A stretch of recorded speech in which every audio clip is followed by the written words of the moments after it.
आप देख रहे हैं तेज खबर 24 और वक्त है खबरों का। समाज सेवी ज्ञानेंद्र गौतम ने पत्रकार वार्ता के माध्यम से एक सेवानिवृत्त शिक्षक द्वारा 2 पेंशन दिए जाने का फर्जीवाड़ा का खुलासा करते हुए बताया कि लगातार शिकायतों के बावजूद भी किसी भी प्रकार की कार्रवाई नहीं हो रही है और सेवानिवृत्त शिक्षक द्वारा लगातार 2 पेंशन फर्जीवाड़ा करते हुए ली जा रही है। उन्होंने कहा कि सेवानिवृत्त शिक्षक बुद्धसेन पटेल जो शासकीय उच्चतर माध्यमिक विद्यालय मऊगंज से सेवानिवृत्त हुए थे, जिसके बाद वह अपनी पेंशन तो ले ही रहे हैं, साथ ही एक महिला शिक्षक की भी उसके मृत्यु के बाद फर्जीवाड़ा कर उसकी पेंशन ले रहे हैं। शिकायतकर्ता ने बताया कि बुद्धसेन पटेल जिस महिला शिक्षक की मृत्यु उपरांत पेंशन ले रहे हैं, इनका दोनों में आपस में किसी भी प्रकार का संबंध नहीं था। इसके बावजूद भी फर्जीवाड़ा कर उक्त महिला शिक्षक को अपनी पत्नी बताकर उसकी भी पेंशन ले रहे हैं। उन्होंने कहा कि एक व्यक्ति 2 पेंशन कैसे ले सकता है। इस संबंध में जब उनके द्वारा जिला शिक्षा अधिकारी कार्यालय में शिकायत की गई तो अब तक किसी भी प्रकार की सुनवाई नहीं हुई है। ठीक है, हाँ, तो ये बताएं आज दोहरी पेंशन हड़पने वाले मास्टरमाइंड शिक्षक का बचाव कर रहे जिले के अधिकारी। शिकायत मेरी कि बुद्धसेन पटेल सेवानिवृत्त शिक्षक दुग्गमा कुरुयान मऊगंज का रहने वाला है, जो शासकीय उच्चतर माध्यमिक विद्यालय मऊगंज से रिटायर हुए। वो दोहरी पेंशन ले रहे हैं और कई फर्जीवाड़े किए उन्होंने।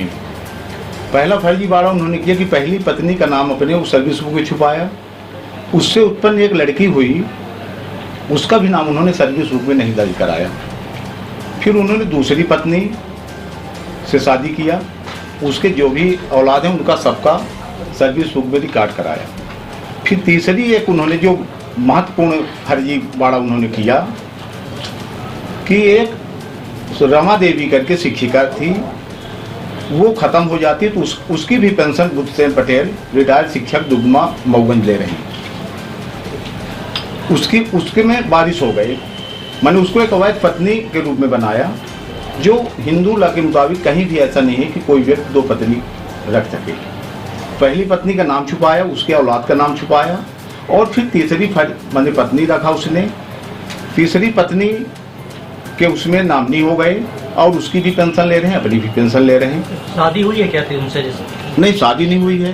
तो कैसा? शादी का कहीं उल्लेख ही नहीं है। सर्विस बुक में जो भी रिकॉर्ड दस्तावेज हम एकत्र किए उसमें कहीं उन्होंने शादी का उल्लेख नहीं किया कि अनुमति हम लिए हों शादी करने की। तो शादी नहीं किए। इसकी अभी तक शिकायत आपने कहाँ की? उसकी शिकायत मैंने जिला शिक्षा अधिकारी, आर्थिक अपराध शाखा रीवा, कलेक्टर रीवा, मुख्यमंत्री, शिक्षा मंत्री, हर जगह मैंने इसकी शिकायत की। आश्वासन क्या मिला? कुछ नहीं, अभी तक कोई कार्रवाई नहीं हुई। मामला कब का है? ये मामला मैं शिकायत किया हूँ 29/7/2020 को पहली बार में शिकायत की। रिटायर ये हो गए हैं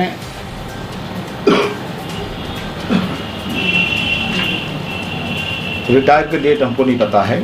आपके पास क्या दस्तावेज उपलब्ध है जिसके आधार पे आप? मेरे पास अपर कलेक्टर के दस्तावेज हैं, जिन्होंने ये साबित हुआ कि इन्होंने अवैध पत्नी रमा देवी को रखा, उसकी पेंशन ले रहे हैं और उसमें अपने बहू को, इतना ही नहीं, उसके करीबी को अनुकंपा नियुक्ति मिलनी चाहिए, जिसमें अपनी बहू को उन्होंने अनुकंपा नियुक्ति दिलवाया। इसमें किसी और की भी साठगांठ हो सकती है?